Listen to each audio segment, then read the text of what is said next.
Lebih baik kita buat resah itu preman daripada mereka membuat resah masyarakat. Kita adalah representasi pemerintah. Jadi ada yang coba-coba melakukan kegiatan yang melawan kepolisian sebagai representasi pemerintah dalam penegakan hukum. Jangan ragu-ragu. Kalau melawan, kalau perlu tembak, ya terpaksa saya tembak. Dan resiko memang kami yang kami hadapi bahwa ini memang kita sudah kematian sudah ada, sudah mendekat. Jadi minimal yang diharapkan kalaupun meninggal kondisi badan kondisi tetap masih utuh. tetap utuh. Tetap ya. utuh. Ya. Jadi polisi tidak boleh takut mati. Polisi yang takut mati, nggak punya nyali, lebih baik jangan jadi polisi. Selamat malam, selamat datang di Mata Najwa. Saya Najwa Shihab, tuan rumah Mata Najwa. Bayangkara berusia ke-68 kini. Selamat ulang tahun Bapak Ibu Polisi. Profesi yang sangat penting walau masih sering dipandang miring. Polisi ujung tombak keamanan negara mengabdi dengan pertaruhan nyawa. Kepada institusi polisi katanya penegakan hukum masih penuh sanksi. Publik berharap polisi selalu mengoreksi perkara yang kerap jadi transaksi. Indonesia butuh polisi berwibawa menjamin hukum tegak tanpa biaya. Inilah Mata Najwa. Bukan polisi tidur.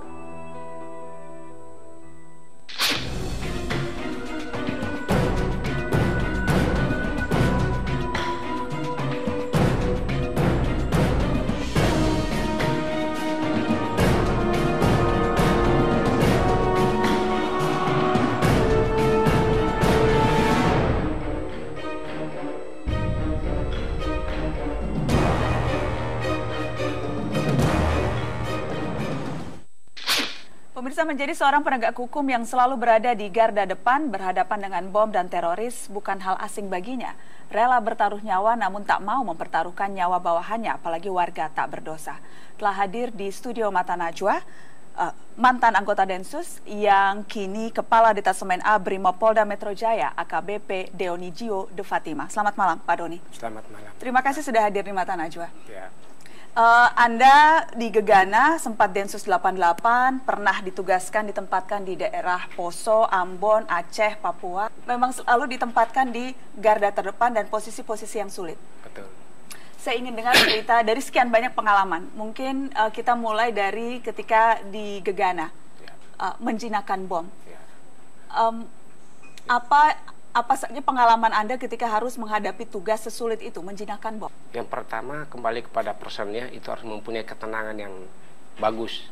Kemudian tidak ceroboh, punya perhitungan yang pasti, sehingga pada saat dia dihadapkan ke bom tersebut tidak grogi dan punya keberanian. Nah, berani pun itu tidak terlalu berlebihan.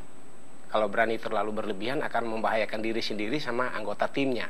Berlebihan itu seperti apa? Seperti dia menganggap bahwa ini suatu hal yang mudah, itu tidak boleh. Nah, harus punya perhitungan bahwa kalau sudah dihadapkan kepada suatu benda yang dicurigai sebagai bom, ada perhitungan ya, dia harus hati-hati, kemudian harus telaten, teliti dalam menghadapi benda tersebut, mana yang harus dia bertindak, mungkin dari depan atau dari belakang, dibantu dengan alat-alat protek yang lain seperti X-ray. Ya. Anda sudah berapa banyak bom kira-kira yang berhasil Anda jinakan selama puluhan tahun Anda mengabdi? Selama saya dinas di Gegana, kurang lebih 11 tahun, hampir 100 lebih bom yang dapat saya jinakan, baik itu tim maupun perorangan. Ya. Ada pengalaman pertama Anda ketika harus menjinakkan bom, atau apa yang paling kemudian Anda rasa tingkat kesulitannya paling tinggi? Itu pertama kali di Aceh, tim saya ketika melaksanakan patroli mendapat informasi dari masyarakat bahwa di jalan yang akan kami lalui itu sudah dipasang bom oleh pihak separatis, yaitu dalam hal ini yang disebut GAM.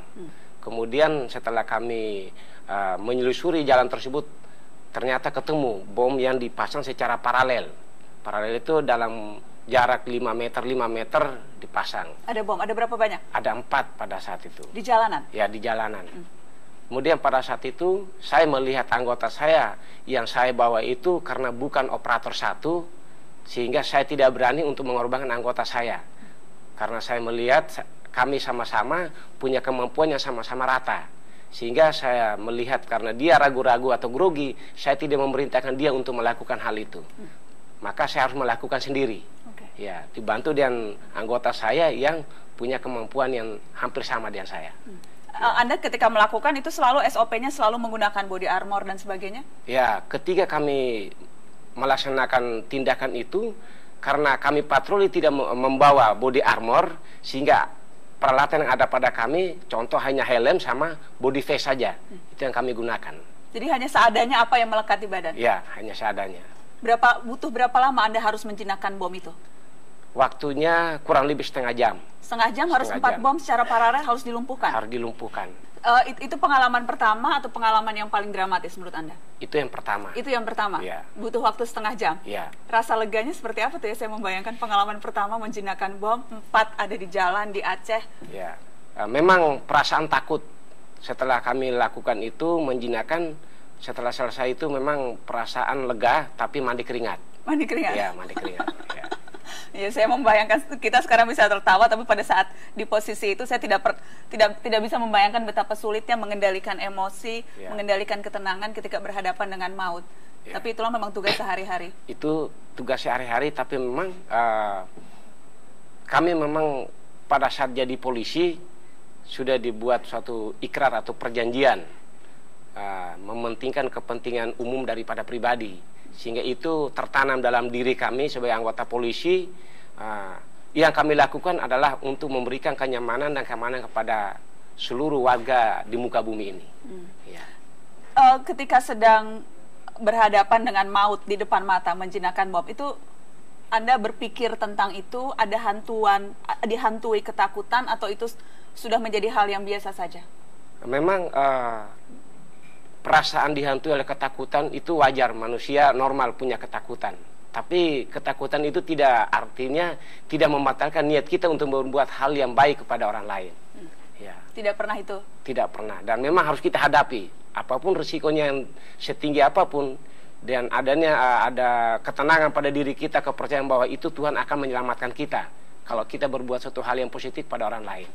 Tadi Anda katakan biasanya SOP-nya membawa body armor dan sebagainya. Tapi apakah itu otomatis akan melindungi, atau hanya sebatas bisa menyelamatkan nyawa ketika bom itu meledak, atau hanya sebatas melindungi dalam batas-batas tertentu saja? Ya, body armor yang kita gunakan pada saat kita dihadapkan kepada bom yang mungkin lebih tinggi, toh kalau pada saat kita mendekat ke bom itu dia meledak, kita tetap resiko meninggal tetap, hanya saja melindungi dari badan kita mungkin masih utuh.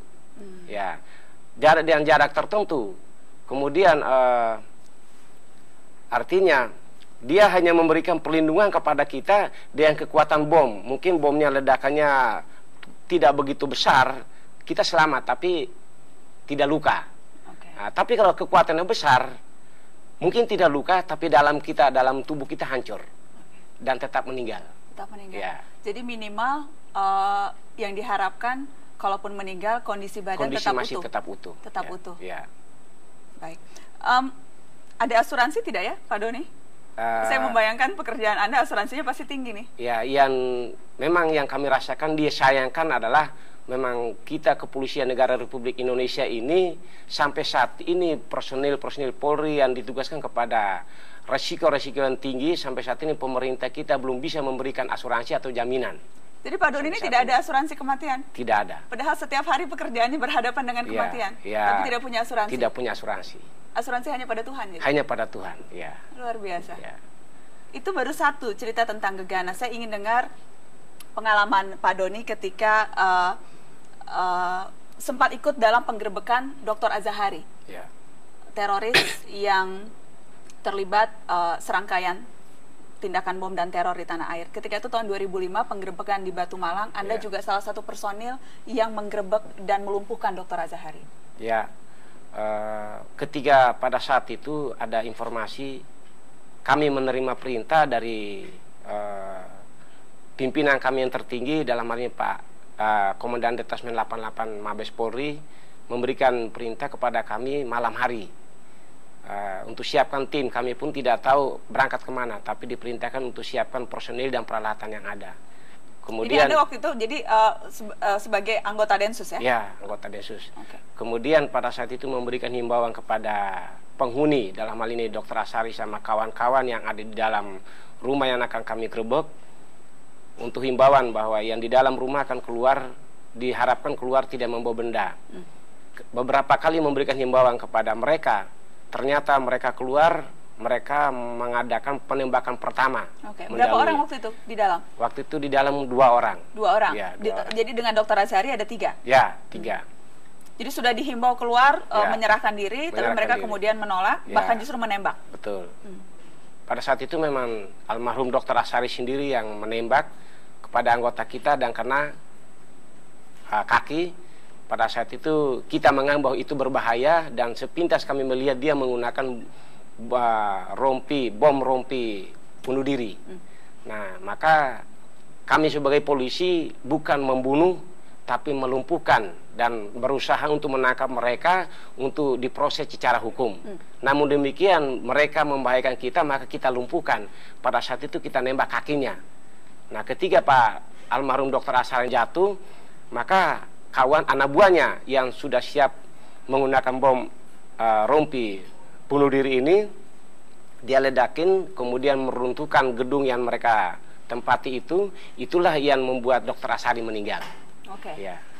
Jadi ketika kemudian langsung pada saat itu polisi, saya ingat polisi kemudian ketika itu Densus tidak langsung masuk karena khawatir rompi yang dikenakan itu masih bisa berpotensi untuk aktif. Masih aktif ya. Karena waktu pun sudah mulai larut malam, maka dari pimpinan kami memutuskan untuk dihentikan gerakan, namun dijaga lokasi tersebut sampai esok harinya baru bisa bertindak bahwa memeriksa Dr. Azhari ternyata menggunakan bom yang masih aktif. Bom yang masih aktif. Itu salah satu pengalaman sebagai Densus. Tapi kalau pada saat peluru dekat mungkin hanya 5-10 cm, itu di badan kita tuh seperti gitu. Jadi kita dengar dan baunya kita tahu.